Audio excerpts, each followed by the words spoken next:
Minda industries या Uno Minda हाल ही में अपने निवेशकों को लगातार मल्टीबैगर रिटर्न देने के लिए सुर्खियों में रहा है। एक ऑटो सहायक स्टॉक के रूप में यह एक दिलचस्प मामला बन जाता है क्योंकि इसी अवधि के दौरान ऑटो उद्योग ने मंदी देखी और ऑटो सहायक उद्योग जो ऑटो उद्योग के ऊपर निर्भर रहता है। इस वीडियो में हम यूनो मिंडा, जिसे पहले मिंडा इंडस्ट्रीज कहा जाता था, उसका मौलिक विश्लेषण करेंगे, यह जानने के लिए कि क्या यह ऑटो कंपोनेंट स्टॉक व्यापक ऑटोमोबाइल और ऑटो सहायक उद्योग से इतना अलग है। हम देखेंगे कि यूनो मिंडा समान दिखने वाली और बहुत छोटी मिंडा कॉरपोरेशन से कैसे अलग है। फिर हम खुद को कंपनी के इतिहास और व्यवसाय से परिचित कराएंगे। उसके बाद उद्योग का अवलोकन और आदि देखेंगे। और बता दूं दोस्तों कि हमने मिंडा कॉरपोरेशन के ऊपर भी एक विस्तार में वीडियो बना रखा है, जिसे आप चैनल पे जाके या एंड स्क्रीन से जाके देख सकते हैं। फिलहाल जानते हैं कंपनी का इतिहास और नाम में परिवर्तन। तो यूनो मिंडा को 1958 में एक छोटी पूंजी के साथ शुरुआत किया गया था। इन वर्षों में मिंडा समूह एक अंतर्राष्ट्रीय पद चिन्ह के साथ भारत में अग्रणी ऑटो सहायक कंपनियों में से एक बन गया। समूह को 2012 में विभाजित किया गया था, जिसमें एन.के. मिंडा को मिंडा इंडस्ट्रीज का नियंत्रण मिला और अशोक मिंडा को मिंडा कॉरपोरेशन प्राप्त हुआ। हाल ही में मिंडा इंडस्ट्रीज लिमिटेड का नाम बदलकर यूनो मिंडा लिमिटेड कर दिया गया, जो जुलाई 2022 से मिंडा कॉरपोरेशन से इसकी अनूठी और अलग पहचान को दर्शाता है। कंपनी लंबे समय से यूनो मिंडा ब्रांड के तहत काम कर रही थी। दोनों कंपनी एक्सचेंजों पर सूचीबद्ध हैं।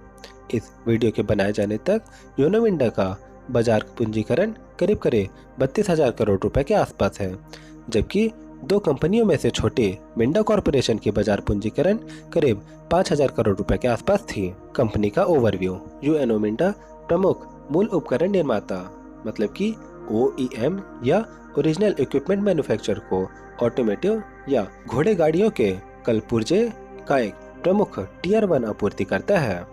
कंपनी दुनिया भर में 71 निर्माण सुविधाओं का चलाती है।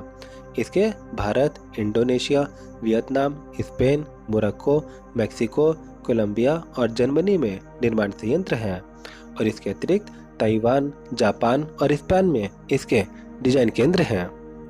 मानसेन हरियाणा मुख्यालय वाली ऑटो सहायक कंपनी में 23,000 से अधिक लोग कार्यरत हैं। कई अलग अलग उत्पाद खंडों में इसकी अग्रणी बाजार हिस्सेदारी है। यूनो मिंडा स्विचिंग सिस्टम, ध्वनि system, lighting division, casting, seating solution और कई अन्य ऑटो घटकों या फिर कलपुर्जे का उत्पादन और बिक्री करती है।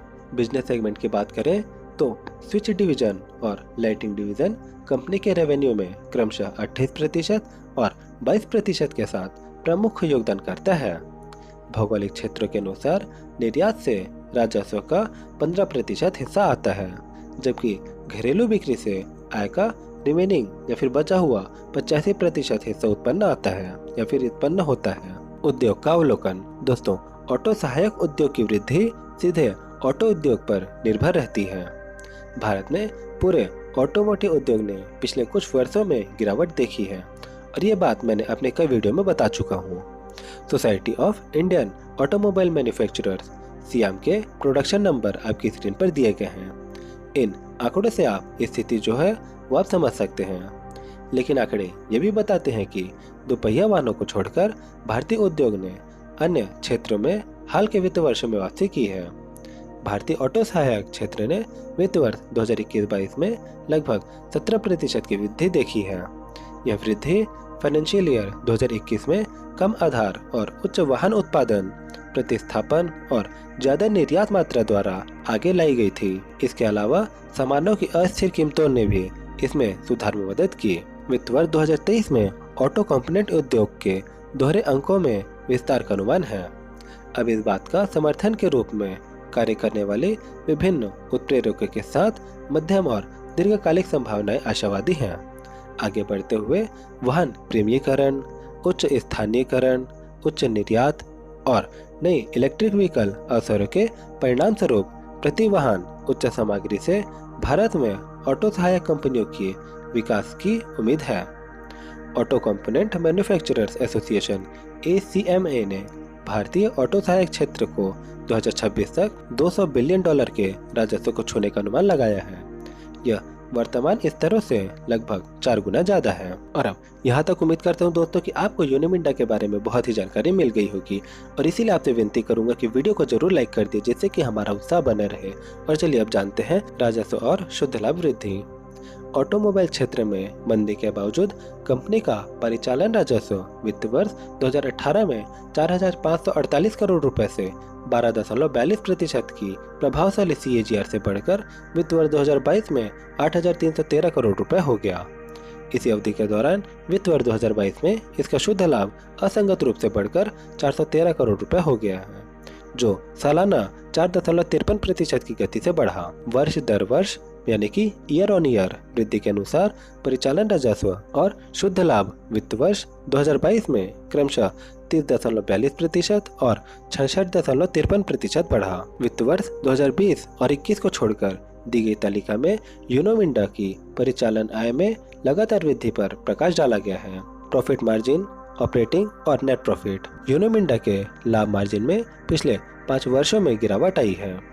यह ऑटोमोबाइल OEM और ऑटो सहायक दोनों के लिए एक सामान्य विषय रहा है। कारण एक ही है कि ऑटो उद्योग में मंदी थी। ऑपरेटिंग प्रॉफिट मार्जिन और नेट प्रॉफिट मार्जिन दोनों ने पिछले वित्त वर्ष की तुलना में फाइनेंशियल ईयर 2022 में सुधार हुआ है। मार्जिन में विस्तार ऑटो सेक्टर में रिकवरी को दर्शाता है।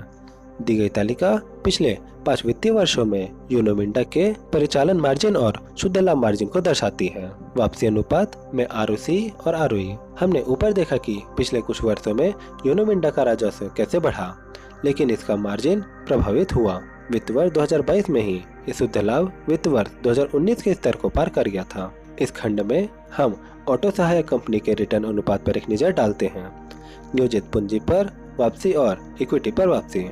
हम दी गई तालिका में देख सकते हैं कि यूनिमिंडा के रिटर्न रेशियो में फाइनेंशियल ईयर 2020 और 21 में तेजी से गिरावट आई है। वित्त वर्ष 2022 में ROCE 15.8% और ROE 12.3% के साथ बिजनेस रिकवरी देख रही है। ऋण इक्विटी अनुपात और ब्याज कवरेज अनुपात। एक सकारात्मक नोट पर ऑटो सहायक स्टॉक का ऋण से इक्विटी अनुपात वित्त वर्ष 2018 में 0.39% से घटकर वित्त वर्ष 2022 में 0.24 हो गया है। वहीं वित्त वर्ष 2019 से इसका ब्याज कवरेज अनुपात में तेजी से सुधार हुआ है। यह यूनोमिंडा की मजबूत वित्तीय स्थिति की ओर इशारा करता है। दी गई तालिका पिछले 5 वर्षों के लिए यूनोमिंडा के ऋण से इक्विटी अनुपात और ब्याज कवरेज अनुपात को दर्शाती है। भविष्य की योजनाएं। पहला, इलेक्ट्रिक व्हीकल के 2 व्हीलर सेगमेंट में विद्युतीकरण पर प्रबंधन विशेष रूप से उत्साहित है। इसने इलेक्ट्रिक व्हीकल विशिष्ट संयंत्र के लिए इलेक्ट्रिक वाहनों के लिए अगले 6 वर्षों में 390 करोड़ रुपए का पूंजीगत व्यय निर्धारित किया है। दूसरा, साथ ही कास्टिंग डिवीजन ने पिछले वित्त वर्ष में एक नया 2 व्हीलर मिश्र धातु संयंत्र चालू किया है। आगे बढ़ते हुए उच्च 2 व्हीलर अलॉय व्हील की बिक्री और 4 व्हीलर अलॉय व्हील की बिक्री बढ़ने से कास्टिंग डिवीजन के टर्नओवर में कई गुना वृद्धि होने की उम्मीद है। अब इसके कुछ ताकत, कमजोरियां, मौका और खतरा देखते हैं, जिसमें सबसे पहला है ताकत। तो लाभ कमाने के लिए अपनी पूंजी का प्रभावी ढंग से उपयोग करता है, जैसे कि पिछले 2 वर्षों में ROCE में सुधार हुआ। दूसरा, शेयर धारकों के फंड को प्रभावी ढंग से उपयोग करता है। उदाहरण के लिए इक्विटी पर रिटर्न ROE में पिछले 2 साल में सुधार हुआ है। तीसरा, लाभ उत्पन्न करने के लिए संपत्तियों का प्रबंधन में कुशल है, जिसके पिछले 2 वर्षों में ROE में सुधार हुआ। और इसके बाद है बढ़ते लाभ मार्जिन। वर्ष दर वर्ष के साथ तिमाही शुद्ध लाभ में वृद्धि हुई है। इसके बाद प्रति शेयर बुक वैल्यू में पिछले 2 वर्षों में सुधार हो रहा है। इसके बाद इसकी कमजोरियां देखें तो यह कि कमजोर गति रही है और मौका कुछ भी नहीं है और खतरा भी इसमें कुछ भी नहीं है। और चलिए दोस्तों, यूनोमिंडा का फंडामेंटल देखते हैं तो इसका मार्केट कैपिटलाइजेशन 29,070 करोड़ का है और डिविडेंड यील्ड 0.25% का। कंपनी का जो पिछले साल का सेल था 8,313 करोड़ का था और नेट प्रॉफिट 413 करोड़ का। स्टॉक का पी 52.4 है, ROE 12%, ROCE 14% और डेट कंपनी पे 1,090 करोड़ है और इसी के कैश में कंपनी के पास 263 करोड़ का इनके पास कैश है। सेल्स ग्रोथ देखते हो तो पिछले 1 साल में 26, पिछले 3 साल में 12 और पिछले 5 साल में 20% से बढ़ा है। वहीं प्रॉफिट ग्रोथ पिछले 1 साल में 52, पिछले 3 साल में 7 और पिछले 5 साल में 16% से बढ़ा। CAGR पिछले 1 साल में 2% से घटा, लेकिन 3 साल में 34 और पिछले 5 साल में 18% रहा। ROE पिछले 1 साल में 12, पिछले 3 साल में 11 और पिछले 5 साल में 14% रहा। ROE पिछले 1 साल में 14, पिछले 3 साल में 13 और पिछले 5 साल में 16% रहा। होल्डिंग देखते हैं तो प्रोमोटर के इसमें 70.07, फॉरेन इंस्टीट्यूशन का 8.88, डोमेस्टिक इंस्टीट्यूशन का 14.32 और बाकी बचा पब्लिक के पास 6.74% का स्टेक है। तो यह दोस्तों बहुत ही एक detail video Uno Minda company के बारे में। और बता दूं दोस्तों कि हमने ऐसे ही मिंडा कॉर्पोरेशन के ऊपर एक बहुत ही डिटेल वीडियो बनाया है, जिसे आप चैनल विजिट करके देख सकते हैं। और अंत में आप लोगों को मैं एक स्क्रीनशॉट दिखाना चाहूंगा दोस्तों, जिसमें आप लोगों की तरफ से बहुत ही प्यार मिल रहा है। और विनती करूंगा कि दोस्तों आप ऐसे ही अपना प्यार बनाए रखिएगा, और विनती करूंगा कि और ज्यादा अपना प्यार इसमें दीजिएगा। साथ ही इस वीडियो को अपने उन दोस्तों तक जरूर पहुंचाइएगा जो शेयर मार्केट में या फिर इन कंपनियों में इन्वेस्ट करना चाहते हैं। चलिए हम मिलते हैं आपसे अगले वीडियो में, तब तक के लिए प्रणाम।